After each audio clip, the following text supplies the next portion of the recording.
ఆంధ్రప్రదేశ్ రాష్ట్ర ముఖ్యమంత్రి నారా చంద్రబాబు నాయుడు అధ్యక్షతన ఏపీ కేబినెట్ భేటీ అయింది. ఈ సందర్భంగా పలు అంశాలకు కేబినెట్ ఆమోదం తెలిపింది. 2540 కోట్లతో అమరావతిలో పలు అభివృద్ధి పనులు చేపట్టాలని కేబినెట్ నిర్ణయించింది. కృష్ణా నది ఫ్లడ్ ప్రొటెక్షన్ పనులతో పాటు అమరావతిలోని సచివాలయం గ్లాస్ క్లాడింగ్ పనులకు కేబినెట్ ఆమోదం తెలిపింది. పాఠశాల, ఇంటర్, ఉన్నత విద్యా విభాగాలపై సచివాలయంలో ముఖ్యమంత్రి చంద్రబాబు నాయుడు సమీక్షించారు. రాష్ట్రంలో ప్రభుత్వ పాఠశాలల, కళాశాలలో చదువుతున్న విద్యార్థులకు మెరుగైన విద్యా అవకాశాలు కల్పించే విధంగా చర్యలు తీసుకోవాలని మంత్రులకు నిర్దేశించారు.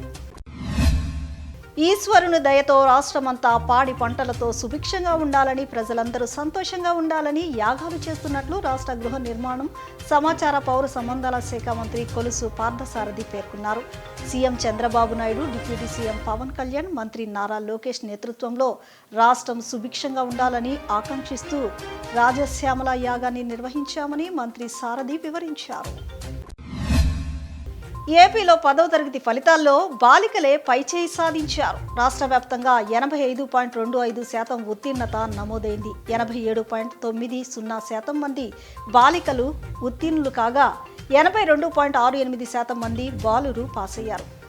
బాలురుతో పోలిస్తే 5.22% అధికంగా బాలికలు ఉత్తీర్ణత సాధించారు. ప్రభుత్వ పాఠశాలలో 10వ తరగతి పరీక్షా ఫలితాల్లో మంచి ఫలితాలు సాధించడంతో మంత్రి నారా లోకేష్, ఎన్టీఆర్ జిల్లా కలెక్టర్ లక్ష్మీష అభినందనలు తెలియజేశారు.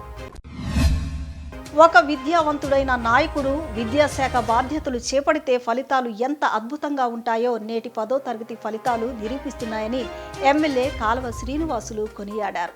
నేడు తెలుగుదేశం పార్టీ కేంద్ర కార్యాలయంలో నిర్వహించిన విలేకరుల సమావేశంలో ఆయన మాట్లాడుతూ 10వ తరగతిలో ఉత్తీర్ణత సాధించిన విద్యార్థులందరికీ రాష్ట్ర ప్రభుత్వం తరపున శుభాకాంక్షలు తెలియజేస్తున్నామని, ఈ విజయం వెనుక విద్యాశాఖ మంత్రి నారా లోకేష్ అంకిత భావం, వినూత్న సంస్కరణలు ఉన్నాయని స్పష్టం చేశారు. నేడు విడుదలైన ఫలితాలు కేవలం విద్యార్థుల కష్టమే కాకుండా విద్యాశాఖ మంత్రిగా నారా లోకేష్ గత 2 ఏళ్లుగా విద్యా వ్యవస్థలో ప్రవేశపెట్టిన వినూత్న మార్పులకు, సమూల సంస్కరణలకు నిలువెత్తి నిదర్శనంగా నిలుస్తున్నాయని కొనియాడారు. దేశాభివృద్ధిలో కీలకమైన జనగణన ప్రక్రియకు ప్రజలందరూ పూర్తి స్థాయిలో సహకరించాలని ప్రభుత్వ విప్ గన్నవరం శాసనసభ్యులు యార్లగడ్డ వెంకట్రావు కోరారు. క్షేత్రస్థాయిలో పర్యటించే అధికారులకు ప్రజలు ఎటువంటి భయం, సంకోచం లేకుండా సరైన సమాచారాన్ని అందించి ఈ జాతీయ కార్యసాధనలో భాగస్వాములు కావాలని ఆయన విజ్ఞప్తి చేశారు. విశాఖలో శంకుస్థాపన జరిగిన గూగుల్ డేటా సెంటర్ వల్ల పర్యావరణానికి పెనుముప్పు కలుగుతుందని సిపిఎం రాష్ట్ర కార్యదర్శి బి శ్రీనివాసరావు ఆందోళన వ్యక్తం చేశారు. రాష్ట్ర ప్రభుత్వం డేటా సెంటర్ నిర్మాణానికి 10 రోజుల్లో భవన నిర్మాణ, పర్యావరణ అనుమతులు మంజూరు చేయడం దుర్మార్గమన్నారు.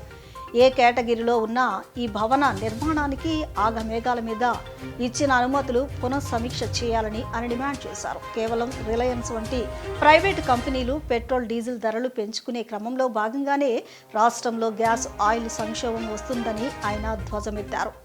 ఆకివీడ్లో గొంతెనమ్మ ఆలయంలో రాములవారి విగ్రహాన్ని ఉంచడం సరికాదని, ఆ ప్రదేశంలో స్థానిక గ్రామ దేవత అయిన గొంతెనమ్మ ఆలయాన్ని నిర్మించాలని కోరారు.